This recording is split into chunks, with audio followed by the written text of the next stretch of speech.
Hello friends, welcome to BPSC right way. स्वागत है आप सभी का बीपीएससी राइट वे में। बीपीएससी में जितने भी प्रश्न पिछले 15 सालों में साइंस से पूछे गए हैं उन सभी को हम कवर करते आ रहे हैं और आज ही हमारा आखिरी साइंस का पार्ट 5 है।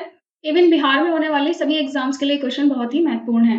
आप हमारा टेलीग्राम, वेबसाइट और मोबाइल ऐप विजिट कर सकते हैं। यहाँ पर दोनों ही भाषाओं में बिहार करंट अफेयर्स उपलब्ध है। साथ ही बिहार से संबंधित एग्जाम्स के टेस्ट सीरीज भी लगातार जारी है। देखते हैं हमारा आज का पहला प्रश्न। पढ़ने में काम आने वाले ग्लासेस किस प्रकार के लेंस से बनते हैं? Glasses used for reading are made up of which type of lenses? आपका पहला ऑप्शन है अवतल यानी कॉनकेव लेंस, दूसरा है उत्तल कॉन्वेक्स, तीसरा है सिंपल यानी प्लेन मिरर और चौथा है ऑप्शन ए एंड बी। इसका उत्तर है कि जो कॉनकेव अवतल जो लेंस होते हैं वो निकट दृष्टि दोष के निवारण के लिए उनका उपयोग किया जाता है और जो मोतियाबिंद नाम का रोग है कैटरेक्ट, उसके निवारण के लिए भी कॉनकेव लेंस का इस्तेमाल किया जाता है। निम्न में से कौन सी धातु रोशनी के बल्बों में फिलामेंट के रूप में प्रयुक्त होती है? Which of the following metals is used as a filament in light bulbs? पहला ऑप्शन है आयरन की, दूसरा है मॉलिब्लेडम, तीसरा है चांदी और चौथा है टंगस्टन।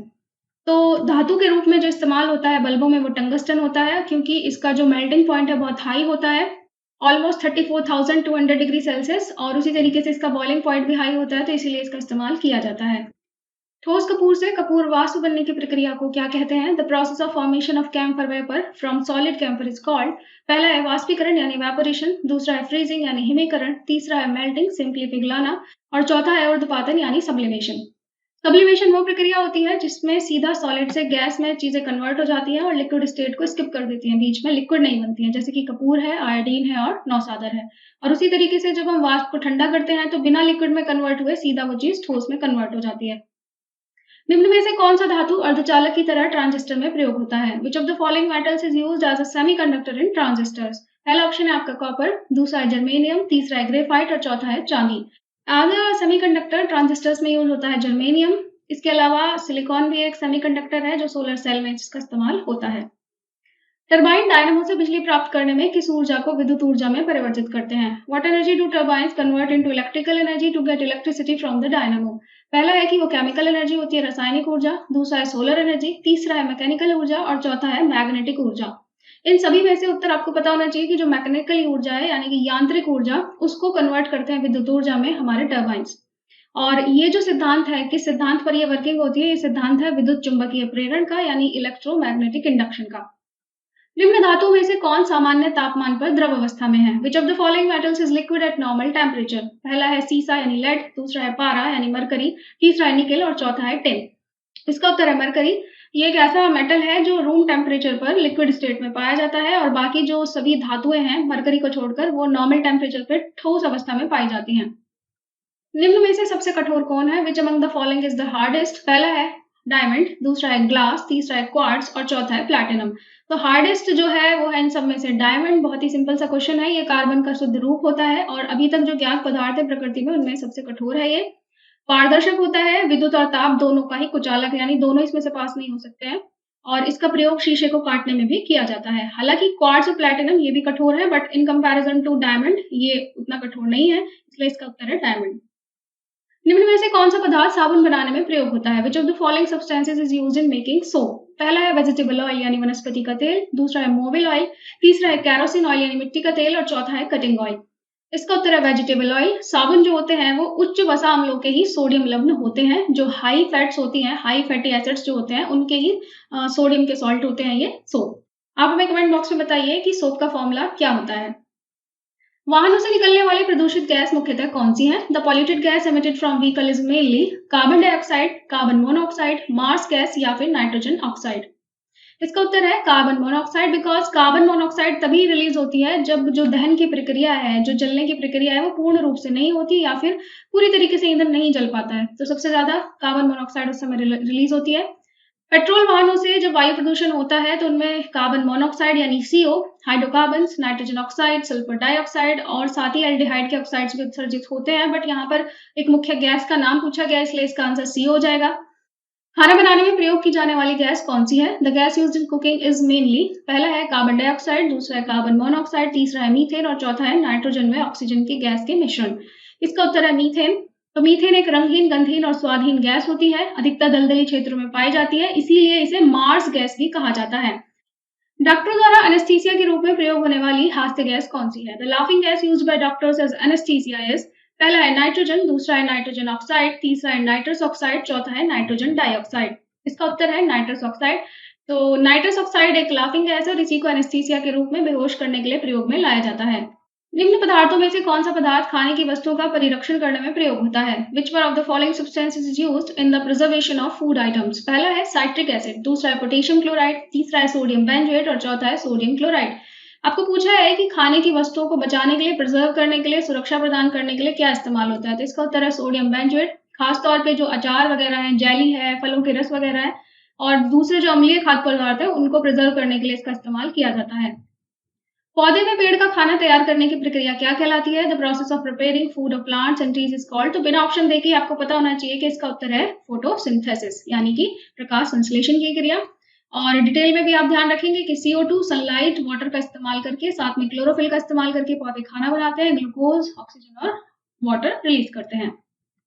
जैविक सिस्टम में रासायनिक क्रिया की प्रक्रिया को तेज करने के लिए निम्न में से क्या उत्तरदायी है? Which accelerates the process of chemical reaction in biological system? पहला ऑप्शन है बैक्टीरिया, दूसरा है DNA, तीसरा एंजाइम्स और चौथा है प्रोटीन्स। तो इसका उत्तर है एंजाइम्स। एंजाइम्स जो है बायोकैटलिस्ट यानी जैव उत्प्रेरक की भूमिका में होते हैं। एंजाइम्स की ही प्रक्रिया के द्वारा जो जटिल कार्बनिक पदार्थ होते हैं बॉडी में, जैसे प्रोटीन, कार्बोहाइड्रेट्स और वसा, इन सबको सरल अम्ल में परिवर्तित किया जाता है एंजाइम्स के द्वारा। निम्न में से किसकी कमी से मनुष्य में मधुमेह होता है? Deficiency of which of the following causes diabetes in humans? पहला है ग्लाइसिन, दूसरा है हीमोग्लोबिन, तीसरा है हिस्टामिन और चौथा है इंसुलिन। तो इस प्रकार के प्रश्नों का उत्तर तो आपको सीधे ही याद होना चाहिए कि इंसुलिन इसका उत्तर है। इंसुलिन के द्वारा ही रक्त शर्करा की मात्रा नियंत्रित होती है बॉडी में, और यदि ये ज्यादा हो जाएगा तो भी बीमार करेगा और कम अगर रिलीज हो रहा है तो भी। तो इसकी कमी से डायबिटीज नामक रोग हो जाता है और यदि ये अधिक हो जाए तो हाइपोग्लाइसीमिया नामक रोग हो जाता है। वह विटामिन जो खट्टे फलों यानी साइट्रिक फलों में पाया जाता है और चर्म यानी स्किन को स्वस्थ रखने में जरूरी होता है। Vitamin which is found in citrus fruits and is necessary in keeping the skin healthy. Option है vitamin A, vitamin B, vitamin C या विटामिन डी। तो साइट्रस से ही आपको समझ जाना है कि विटामिन सी की बात हो रही है। इसका रासायनिक नाम है एस्कॉर्बिक एसिड और इसकी कमी से स्कर्वी रोग होता है। ये खट्टे फलों जैसे नींबू, संतरा, चीकू, आंवला, टमाटर आदि में पाया जाता है।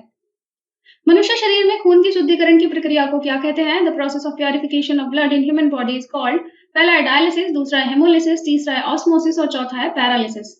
इसका उत्तर है डायलिसिस। इसका इस्तेमाल उन लोगों में करने की आवश्यकता होती है जिनकी किडनी प्रॉपर्ली वर्क नहीं कर रही है, वृक्क प्रॉपर्ली काम नहीं कर रहा है। इस वजह से जो डायलिसिस की प्रोसेस है उसे आर्टिफिशियल किडनी का भी नाम दिया जाता है। तो डायलिसिस भी सेम काम करता है जो किडनी काम करती है। आंत के रोग के निदान में निम्न किरणों का उपयोग किया जाता है। The following rays are used in the diagnosis the disease of the intestine.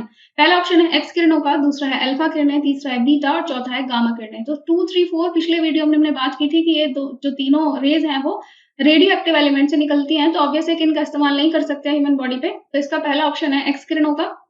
प्रयोगशाला में सर्वप्रथम डीएनए का संश्लेषण किसने किया था? DNA was first synthesised in the laboratory by. पहला ऑप्शन है मिलर ने, दूसरा है खुराना ने, तीसरा है डॉक्टर ब्रिज ने और चौथा है कैल्विन ने। इसका उत्तर है हरगोविंद खुराना ने। जो हरगोविंद खुराना भारतीय मूल के अमेरिकी वैज्ञानिक थे और इन्होंने जीन का आर्टिफिशियल सिंथेसाइजेशन यानी कृत्रिम संश्लेषण किया था और इसी के लिए उन्हें नोबेल पुरस्कार भी प्राप्त हुआ। जैव विकास को सर्वप्रथम किसने समझाया? Who first explained biological evolution? पहला है न्यूटन, दूसरा है आइंस्टीन, तीसरा है चार्ल्स डार्विन और चौथा है लेमार्क। तो सबसे पहले इस बारे में विचार रखा था लेमार्क ने और इन्होंने अपनी पुस्तक फिलॉसफी जूलॉजिक में इस बात को रखा है और इनके द्वारा दिया गया सिद्धांत उपार्जित लक्षणों की वंशानुगत का सिद्धांत कहलाता है। प्रकाश संश्लेषण के लिए कौन सी गैस आवश्यक है? Which gas is necessary for photosynthesis? O2, CO, M2 या CO2? Very simple question. CO2 की मदद से पौधे खाना बनाते हैं। नीचे भी हमने इसकी बात की थी। फोटोसिंथेसिस की रिएक्शन है 6CO2, 12H2O एंड C6H12O6 ये प्रोवाइड कराते हैं और साथ में आपका जो ऑक्सीजन गैस है वो बाय प्रोडक्ट के रूप में बाहर निकलती है। निम्न में से कौन रक्त वर्ग का सार्वत्रिक दाता है यानी कि यूनिवर्सल डोनर? इनमें से कौन सा है? पहला ऑप्शन है बी, दूसरा है O, तीसरा है A और चौथा है AB। Again very simple question. जो ब्लड ग्रुप O होता है वो किसी को भी ब्लड दे सकते हैं, इसलिए उन्हें यूनिवर्सल डोनर कहा जाता है और ऐसा इसलिए होता है क्योंकि इनके अंदर कोई भी एंटीबॉडी नहीं होती है। पुरुष जीन संगठन क्या होता है? Male gene composition is XX, XY, X या Y? Again very simple. तो XY जो क्रोमोसोम है उसी से पता लगता है कि जो बॉडी है वो मेल है या फीमेल, और यदि ये XX हो जाएगा तो ये मेल बॉडी हो जाएगी। प्रकाश संश्लेषण होता है, फोटोसिंथेसिस टेक्स प्लेस इन रात्रि में, दिन अथवा रात में या फिर केवल दिन में? तो फोटोसिंथेसिस केवल दिन में इस वजह से होता है क्योंकि उसको करने के लिए चाहिए सनलाइट और जो कि दिन में ही उपलब्ध होती है, इसलिए इसका उत्तर है केवल दिन में। आप यहाँ पे गौर कर सकते हैं कि बहुत सारे क्वेश्चंस फोटोसिंथेसिस से आए हुए हैं जो हमने पिछले वीडियोस में भी कवर किए थे और इस बार भी हम बहुत सारे क्वेश्चंस देख रहे हैं, तो आप इन टॉपिक को, फोटोसिंथेसिस नाम के टॉपिक को अच्छी तरीके से कवर करके जाएं। धोने के सोडे का रासायनिक सूत्र क्या है? The chemical formula of washing soda is NaOH, दूसरा Na2CO3, तीसरा NaHCO3, चौथा है CaOH का होल ट्वाइस। इसका उत्तर हो जाएगा Na2CO3 यानी सोडियम कार्बोनेट। और इसके उपयोग आपको मालूम है, कपड़ा धोना है, कांच, कागज और साबुन, इन सबको बनाने में इसका इस्तेमाल किया जाता है और साथ में जल का जो स्थायी खारापन है उसे दूर करने के लिए भी इसका इस्तेमाल किया जाता है। और नाम भी याद रखेंगे, सोडियम कार्बोनेट। रसायन उद्योग में कौन सा तेजाब मूल रासायनिक माना जाता है? विच acid is considered the basic chemical in the chemical industry? पहला है H2CO3, दूसरा HNO3, तीसरा H2SO4 और चौथा है HCl। तो H2SO4 यानी कि सल्फ्यूरिक एसिड, ये बहुत ही फंडामेंटल एसिड है, क्योंकि इसको मूल रसायन इसलिए भी कहते हैं क्योंकि बहुत सारे उद्योगों में इसका बहुत ही वाइड लेवल पर इस्तेमाल होता है। निम्न गैस को अश्रु गैस की तरह काम में ले सकते हैं। The following gas is used as tear gas. First option H2, दूसरा SO2, तीसरा N2 और चौथा है Cl2। इसका उत्तर है SO2 यानी सल्फर डाइऑक्साइड को, इसमें सल्फर क्योंकि होता है इसके कारण आंसू बहते हैं और इसको हम टीयर गैस की तरह इस्तेमाल, पुलिस भी इसको करती है इस्तेमाल। किस धातु से बनाया मिश्र धातु हवाई जहाज तथा रेल के डिब्बे में पुर्जे के काम में लिया जाता है? The alloy made from which metal is used in the use of parts in aeroplanes and railway coaches? पहला है कॉपर, दूसरा है आयरन, तीसरा एल्यूमिनियम और चौथा है चांदी। इसका उत्तर सिंपल है, एल्यूमिनियम जो धातु है वो तांबे और लोहे की तुलना में थोड़ी हल्की होती है, इसलिए इसका प्रयोग मुख्यतः हवाई जहाज और रेल के डिब्बों में पुर्जे बनाने में किया जाता है। इसमें जंग भी नहीं लगता है।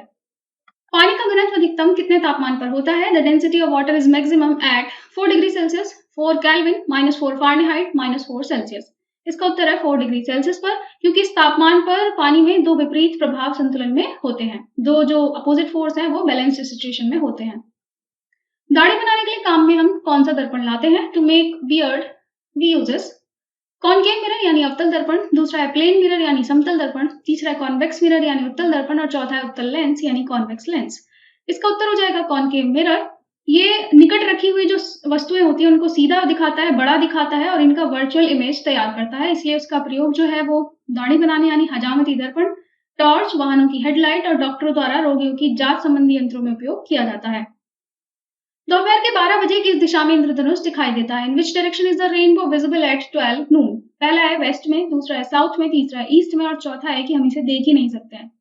इसका उत्तर हो जाएगा कि हम इसे नहीं देख सकते दोपहर के 12 बजे, क्योंकि इस समय सूर्य ठीक सर के ऊपर होता है, जिसके कारण प्रकाश का अपवर्तन वर्षा की बूंदों में हो ही नहीं पाता है, यानी कि रिफ्रैक्शन नहीं हो पाता है और इंद्रधनुष दिखाई नहीं देता है।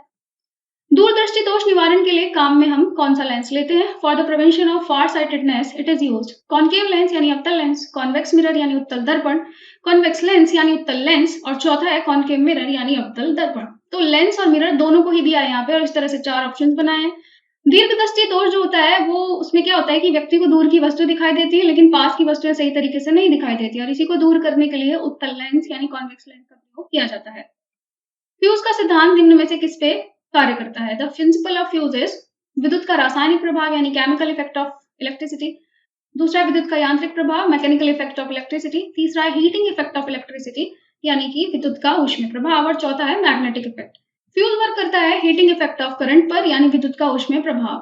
फ्यूज जो वायर है वो टिन और तांबे के मिश्र धातु का या फिर टिन और लेड का मिश्र धातु का बना होता है। इसका गलनांक कम होता है और इसकी प्रतिरोधकता बहुत अधिक होती है। प्रकाश का शून्याकाश में वेग अनुमानित कितना है? तो शून्याकाश यानी निर्वात, the velocity of light in the void space is approximate. पहला ऑप्शन है 3 × 10 की पावर 10 मीटर पर सेकंड, दूसरा है 3 × 10 की पावर 8 मीटर पर सेकंड, तीसरा है 3 × 10 की पावर 8 किलोमीटर पर सेकंड और चौथा है 3 × 10 की पावर 8 प्रकाश वर्ष यानी लाइट ईयर्स। 3 × 10 की पावर 8 मीटर पर सेकंड प्रकाश की चाल निर्वात में होती है यानी स्पेस में होती है और प्रकाश की जो चाल है वो एक्चुअल में माध्यम के अपवर्तनांक पर निर्भर करती है यानी रिफ्रैक्टिव इंडेक्स पर निर्भर करती है। जिस मीडियम का रिफ्रैक्टिव इंडेक्स जितना अधिक होता है वहां पर प्रकाश की चाल उतनी ही कम हो जाती है।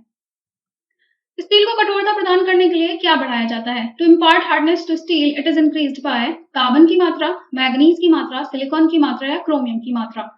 लगभग 0.5% कार्बन मिलाने से लोहे में बहुत कठोर शक्तिशाली हो जाता है और यदि आप इसमें निकल और क्रोमियम भी मिला देंगे तो ये जंगरोधी हो जाएगा और भी ज्यादा कठोर हो जाएगा।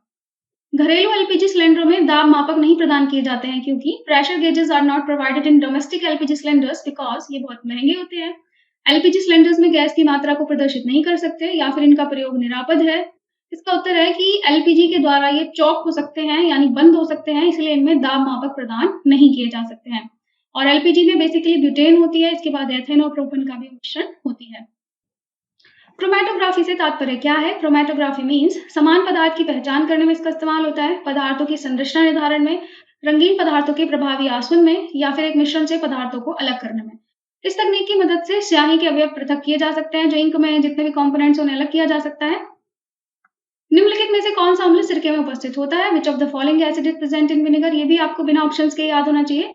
ऑप्शन है hydrochloric acid, citric acid, oxalic acid या फिर एसिटिक एसिड। इसका उत्तर है एसिटिक एसिड। सिरके में 6 से 8% ये पाया जाता है।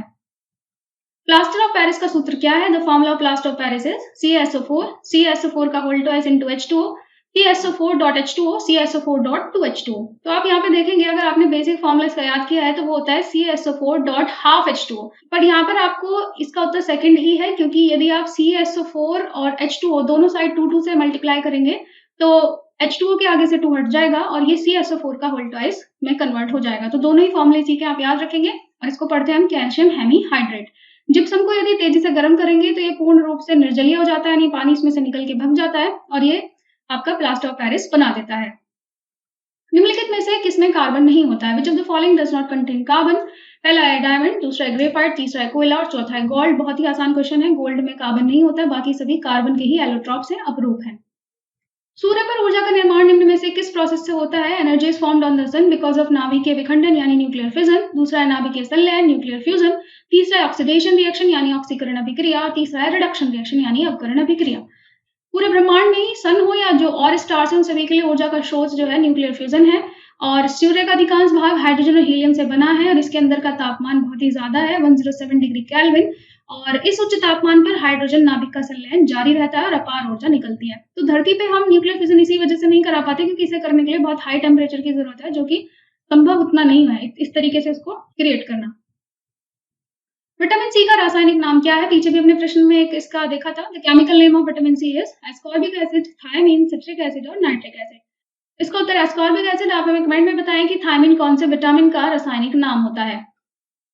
निम्न में से किस खनिज द्वारा लोहा प्राप्त किया जाता है? Iron is obtain from which of the following minerals? पहला है लाइमस्टोन यानी चूने का पत्थर, दूसरा है पिच ब्लेंडे, तीसरा है मोनेजाइट सेंट यानी मोनेजाइट रेत और चौथा है हेमेटाइट। हेमेटाइट नाम के आयरन ओर से हमें लोहा प्राप्त करने में मदद मिलती है। प्रकृति में धात्विक अवस्था में लोहा नहीं पाया जाता है, लेकिन हेमेटाइट है और हेमेटाइट के ऑक्साइड्स हैं, कार्बोनेट्स हैं और सल्फाइड एस के रूप में ये मिलता है और वहां से हम आयरन को फिर वापस से निष्कर्षण करके निकाल लेते हैं।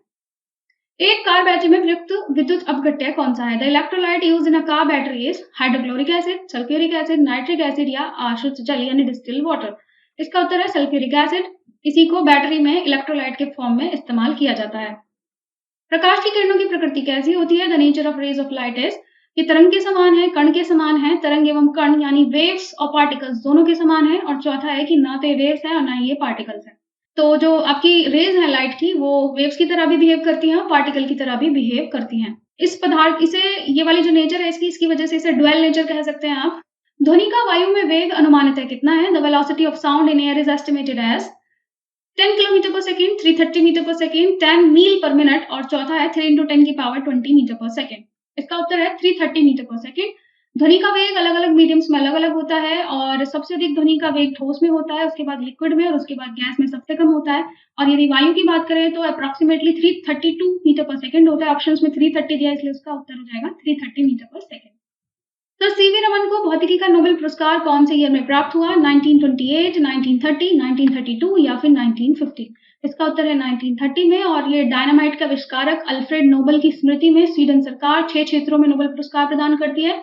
और यदि सीवी रमन की बात की जाए तो उन्हें फिजिक्स में यानी भौतिकी में 1930 में पुरस्कार मिला था। और किस इफेक्ट के लिए मिला था? रमन प्रभाव के लिए। एक पिकोग्राम में कितने ग्राम होते हैं? How many grams are in a picogram? ये हमारा आज का आखिरी प्रश्न है और साथ ही सीरीज का आखिरी क्वेश्चन भी है। 10 की पावर -9, 10 की पावर -12, 10 की पावर -15 या फिर 10 की पावर -6। तो पिको शब्द जहां भी आए आपको ध्यान रखना है कि 10 की पावर -12 की ही बात हो रही है।